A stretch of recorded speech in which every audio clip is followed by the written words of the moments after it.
श्री राम जय जय राम।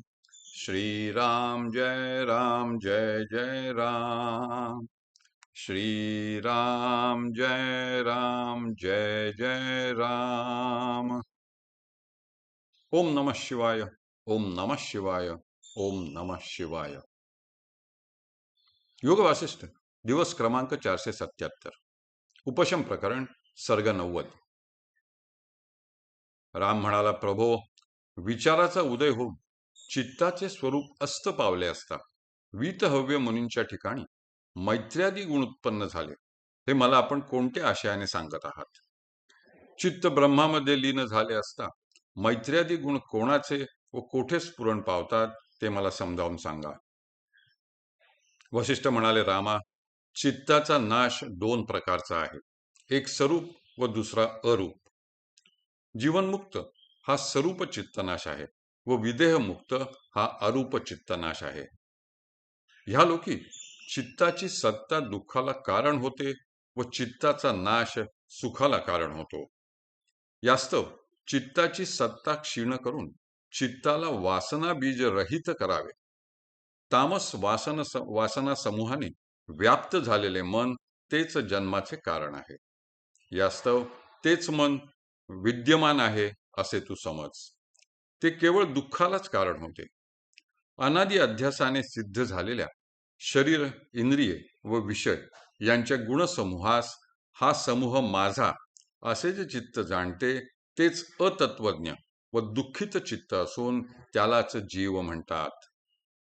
असे अज्ञ मन जोवर विद्यमान आहे तोवर दुःखाचा क्षय कसा होणार?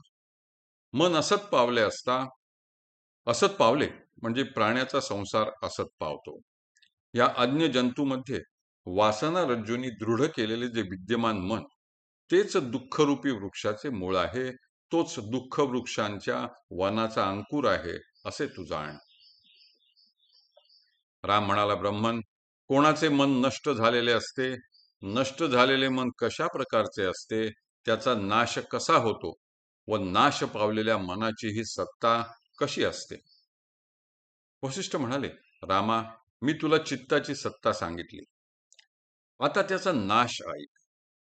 आपले श्वासोच्छ्वास जसे पर्वताला हलवू शकत नाहीत, त्याप्रमाणे ज्या धीर मनुष्याला सुख दुःख दशा साम्यावस्थेपासून चलित करू शकत नाहीत, त्याचे चित्त मेलेले आहे असे तत्ववेत्ते पुरुष म्हणतात.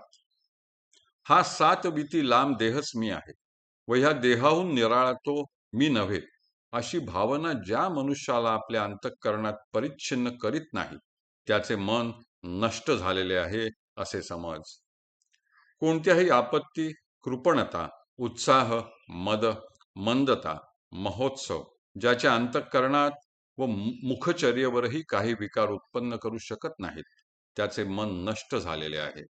हाच मनोनाश आहे, कारण ह्या अवस्थेमध्ये मन वासना बीज रहित असते. ही चित्तनाश दशा जीवन मुक्ताच्या ठिकाणी असते. दृश्य खरे आहे अशा भ्रांतीने त्याचे मनन करण्याची योग्यता हीच मूढता आहे. ती मूढता जेव्हा नाश पावते तेव्हा चित्तनाश या नावाचे सत्व उदय पावते. हे राघवा, त्या चित्तनाशरूप सत्वसंज्ञक जीवनमुक्ताच्या स्वभावाला कित्येकांनी चित्त असे नाव दिलेले आहे. सत्व नावाचे जीवनमुक्ताचे ते मन मैत्र्यादी गुणांनी युक्त होते व त्याच्यामध्ये उत्तम वासनेचा उदय होतो. हे निष्पापा, जीवनमुक्ताचे मन पुनर्जन्मापासून मुक्त होते. ते मन ब्रह्माकार वासनेने युक्त असते. ते पुन्हा जन्म पावत नाही. जीवनमुक्ताच्या अशा मनाची जी सत्ता तेच सत्व होय. त्या मनाचा फक्त व्युत्थानकालीच आभास रूपाने अनुभव येत असल्यामुळे जीवनमुक्ताचा हा मनोनाश स्वरूप म्हणजे साकार आहे, कारण त्याला समंतर स्वरूपाची प्राप्ती झालेली असते व त्याला देहादी परिच्छेदाचा स्पर्शही होत नाही.